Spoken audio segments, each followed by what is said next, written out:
Mm. This question has been asked since time immemorial. I remember in my own life,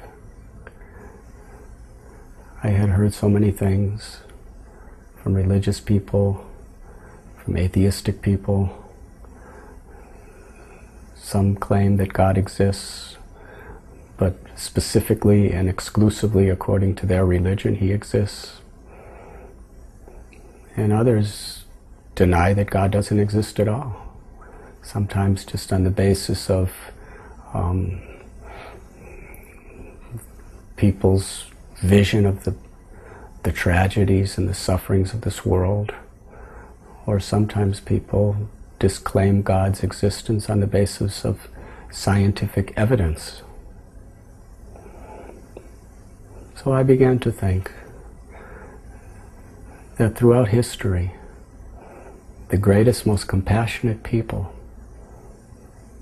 that perhaps ever lived in all cultures, in all places, in all times, were people who gave their lives to God. In the Christian faith, Jesus, Saint Francis, they gave their lives for the welfare of others. They gave their lives to spread love. And they not only claim that God exists, but they claim to be feeling God and seeing God. And then in Islamic faith, the Prophet Muhammad, his experiences of God. In the Jewish faith, Moses, his complete sacrifice for his people, sacrifice of such love, and his testimony of his experience with God. And then in India we find people like Ramanujacharya, Madhvacharya, Lord Chaitanya. These personalities, they gave their lives for the welfare of other living beings. They were embodiments of compassion and such deep wisdom and such philosophy. And even among people of today's world who are doing such wonderful, selfless service to others with such inner satisfaction. Like my own Gurudev, His Divine Grace A.C. Bhaktivedanta Swami Prabhupada. The risks that he endured just to show kindness and give God's love to others. It was overwhelming to me. Then I have to think, are all these people liars? Are they lying to the public? Are they making up what they're saying? Are they duped into being just speaking out of ignorance? Well, if they are, then it's the greatest thing ever, because it's bringing about such wonderful, wonderful, deep qualities of love, compassion, self-satisfaction, and enlightenment.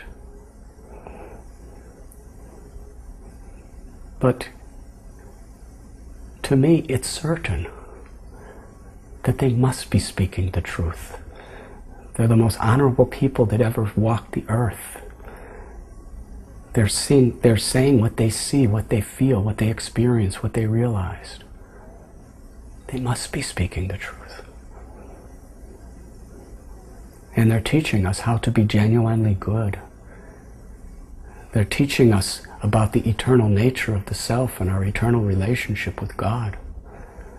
What everyone is ultimately looking for.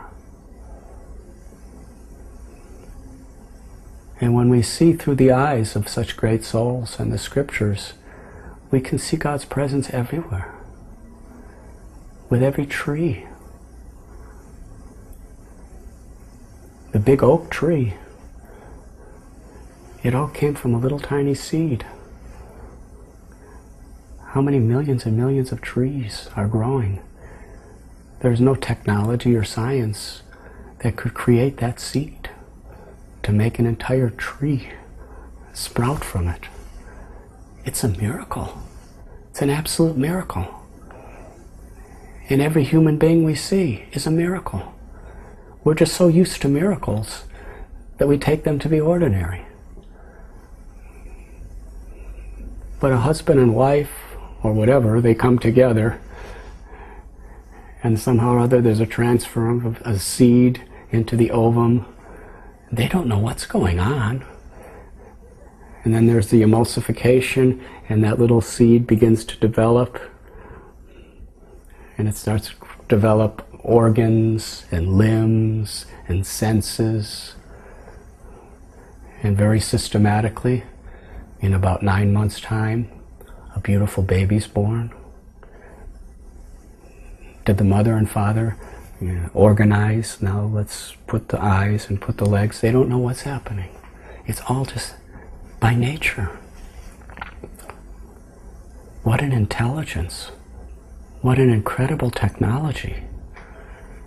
Every human being, every species of life, every plant that we see is an absolute miracle, beyond science, beyond technology, beyond anything.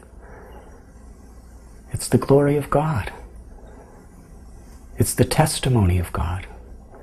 It's the miracle of God. And how blissful life is when we actually relish the miracle of God everywhere we look. Ultimately, does everything come from something, or does everything come from nothing? If there is no God, then everything comes from nothing. If there is a God, then God is that something from which everything is coming. The Vedanta Sutra says, Janmadya Shalyataha, which means the absolute truth, or God, is whom everything emanates from.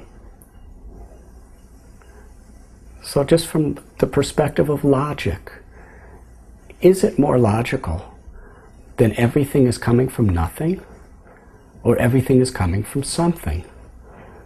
We've never seen anything within our experience that comes from nothing. Everything is coming from something. So it is logical that ultimately everything is coming from something, and that ultimate something, according to all the sages of the past, all the scriptures throughout the ages and all times, that something is God. So if it is logical, why not make a serious study? It is explained in the Vedic literatures, Bhagavad Gita, Yada yada hi dharmasya glanir bhavati bharata abhyutanam adharmasya tadatmanam srijamyam. That supreme something, that source of everything, or God, descends within this world time and again to reveal himself, to reveal the nature of everything in its relationship with God. And that is the science of self-realization, to make a serious study of understanding how everything is connected to its source.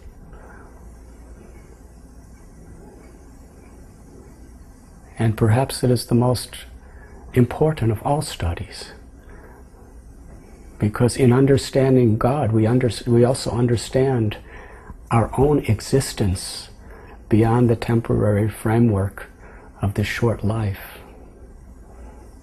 And we can understand what is real love and what is real fulfillment in that relationship. Thank you.